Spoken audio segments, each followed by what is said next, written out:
Fam, when you ask most people who have been successful, they'll say the same thing. It's consistent small steps that lead to big life changes. That's what we're talking about today. Whatever you have on your mind, something that you want to tackle right now, how do you achieve it? By making these small steps instead of the huge ones that can be overwhelming.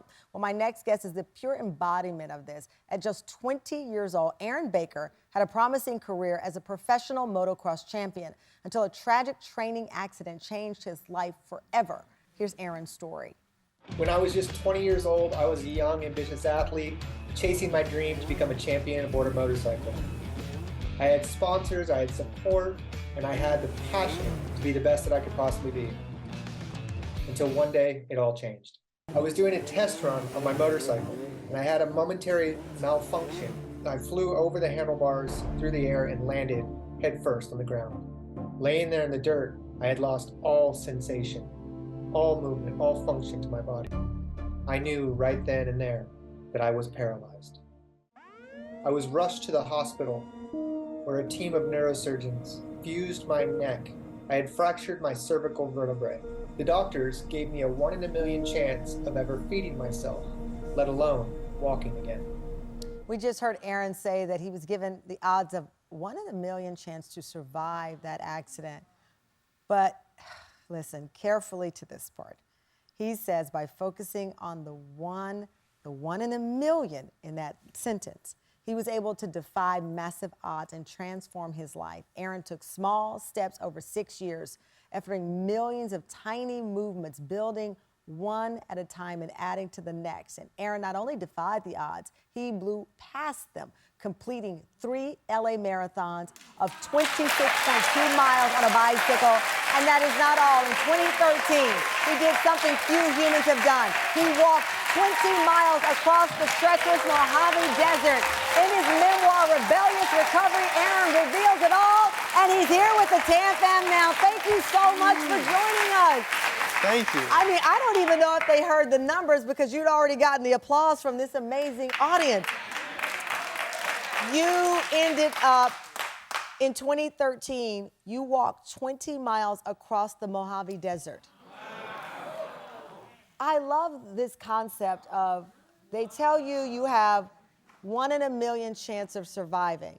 You look at the one and you say, if there's one person that can survive, I will be that one.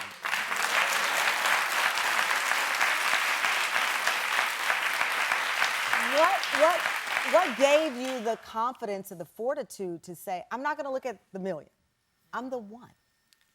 With all my heart, I can truly say that it was my mother. My mother has been my rock, my lighthouse.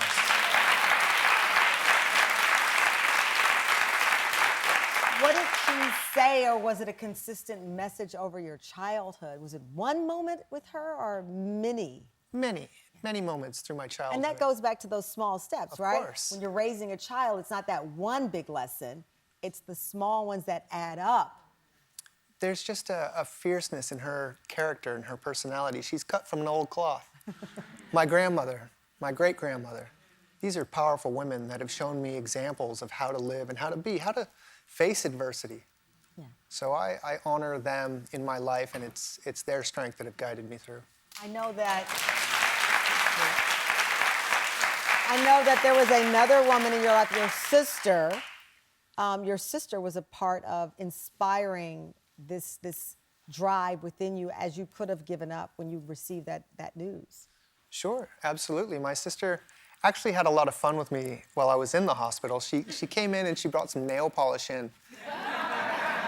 She uncovered my feet, and in an attempt to cheer me up, she says, I'm gonna paint your toes. And of course, I'm like, no, you're not. Of course you're not. She says, kind of, macabre humor, she's like, well, if you can kick me, then I'll stop. But she began painting my toes rainbow colors. Blue, red, yellow, green. My toes look like Skittles at the end of my bed. They were definitely a conversation piece, but that was essentially how I began to visualize connecting my mind to my body, was through the color of light. I would look at my toes and imagine my left leg blue and my right leg red. And so that's how I began to connect my mind to the muscles. And the decisions became very clear at that moment. You know, prior to my accident, I thought that I wouldn't want to live if I had this injury. But truthfully, when you're in that moment, all I wanted to do was live. All I wanted was another breath. We heard Aaron say his inspiration was his mother. After the break, we're going to meet the woman who prepared her son for that unimaginable moment and why he is here today. It's because of her after the break.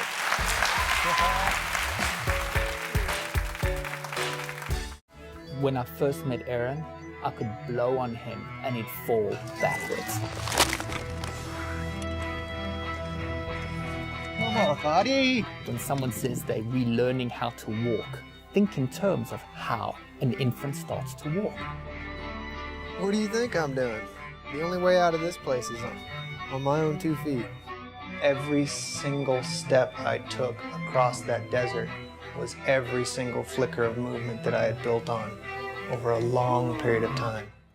Wow, that was a clip from the documentary Coming to My Senses, following Aaron Baker, a recovering quadriplegic making an extraordinary trek covering 20 miles through the treacherous Mojave Desert. After a motocross accident, doctors said Aaron had a 1 in a million chance of ever feeding himself or walking again. Aaron says he focused solely on that one in that 1,000,000-to-1 diagnosis and defied those massive odds by taking one step at a time and never leaving his side along the way. It was his mom, Laquita, who joins us now from New York City. How are you? I have to tell you, I don't know if you heard what Aaron said, but I said to him, you know, how did you find the fortitude, the resilience? And he said, my mom. My mom.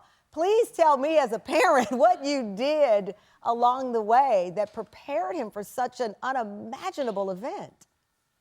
Well, truthfully, the best thing I could do for myself was to give to him.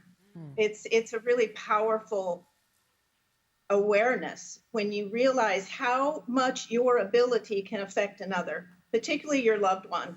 So it's a very circular thing. Aaron says that what he could do to give back and show gratitude for the love that he was given was by way of work, and I felt the same thing. The best way I could help myself was by helping him. When the doctors told you, because he was unconscious, but when they tell you your son has a 1 in a million odds of ever feeding himself, ever walking, he may never live, how do you even process that at the time? Well, I didn't, for one. I shot up and I left the room and I said, no, you're not speaking about my son. Wow. I want to come back tomorrow and talk about your procedure and not your prognoses. Oh. And I did not accept that. Okay, now I see what you're saying. I see what you're saying. Why, Aaron, why the Mojave Desert? Why take on that adventure? What did you need to prove to yourself with that? What I'm made of. What can I really go out and do for myself under my own power? I was in the grocery store with my then girlfriend, now wife, Katie.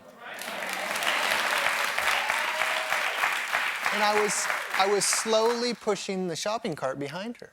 And I was walking fairly well. And when I walked out across the parking lot, a gust of wind hit me. That's Katie and your baby there. There she is. And I realized while pushing that shopping cart, I said, honey, I think I need to just keep doing this. I need to keep walking as far as I can. And in that moment, there was like this vision in my mind of the desert, that vast, lonely, pan-flat space where I could just keep going on into the horizon. And so that's where I went. I know, as I said, your story and your journey has been one of positivity. In the book, you say you transform your adversity into adventure. I like that, in that it's there, but what are we going to do with it? Sure. Well, it's like seeing the world through a child's eyes, right? Everything has wonder. Everything is miraculous. Everything is special. It's choosing to look at adversity as an opportunity. Yeah. And in that moment, you can create something new. And so my life was unfolding before me. I was the conductor, weaving a new reality for myself. Ah, that is beautiful. Laquita, I know you're so proud of him. I'm proud of him, and he's not my son. I can't even imagine.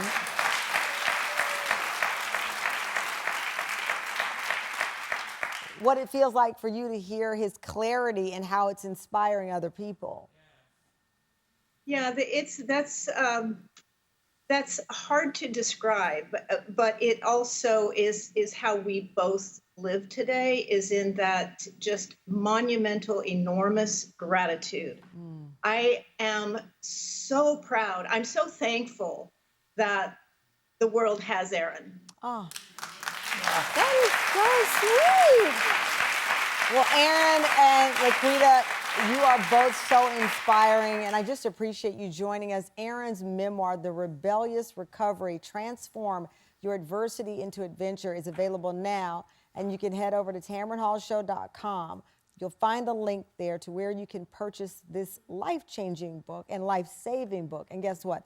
Aaron is giving everyone in our audience a copy of his book. Absolutely. Thank you both so much, and please keep in touch. You're amazing, amazing.